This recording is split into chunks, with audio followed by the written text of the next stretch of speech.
মামলা জটিলতায় ১.৫ যুগ ধরে বন্ধ সাভার পৌর কমিউনিটি সেন্টার, সেই সুযোগে এটিকে আখড়া বানিয়েছে অপরাধীরা। মিলেছে ৩টি মরদেহ।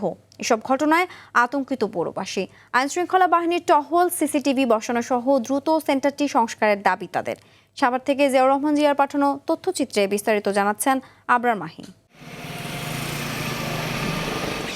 সাভার পৌর কমিউনিটি সেন্টার ঘিরে গেল কয়েক মাস আগেও ছিল এমন ভুতুড়ে পরিবেশ। ছিল মাদক ও অপরাধী চক্রের আড্ডা।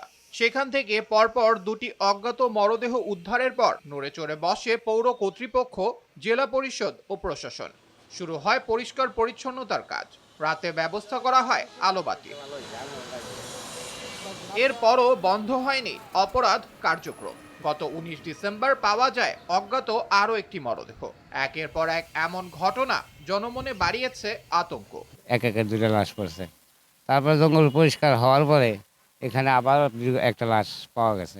দীর্ঘদিন সাভার পৌর কমিউনিটি সেন্টার পরিত্যক্ত থাকার কারণে এখানে একটা নেশাখোরদের আস্তানা, বখাটেদের আস্তানা এবং ময়লার ভাগাড়ে পরিণত হয়েছে। এটা একটা মাদক সেবীদের আখড়া হয়ে পরিণত হয়েছে। এই যে 3টি খুন হয়ে গেল, এটা কিন্তু একটা হওয়ার পরে কিন্তু জেলা পরিষদ, পৌরসভা, আইনশৃঙ্খলা বাহিনী সচেতন হতে পারত। মালিকানা নিয়ে জেলা পরিষদ ও পৌর কর্তৃপক্ষের মধ্যে মামলার কারণে ১.৫ যুগ ধরে বন্ধ সেন্টারটি। তবে সমাধানের চেষ্টা চলছে বলে জানালেন উপজেলা নির্বাহী কর্মকর্তা। পৌর কমিউনিটি সেন্টারের জায়গাটা নিয়ে জেলা পরিষদ এবং পৌরসভার মধ্যে একটি মামলা চলমান রয়েছে। একটি মামলা রায় হয়েছে, পরবর্তীতে জেলা পরিষদ সেই মামলা নিয়ে আপিল করেছে। ভবনটিতে বিশেষ নজরদারির দাবি আইন শৃঙ্খলা বাহিনীর। বর্তমানে এখানে আলোকিত করার ব্যবস্থা করা হয়েছে এবং আমাদের চাহিদার আলোকে নিরাপত্তার স্বার্থে এখানে ইতিমধ্যে সিসি ক্যামেরা স্থাপন করা হয়েছে।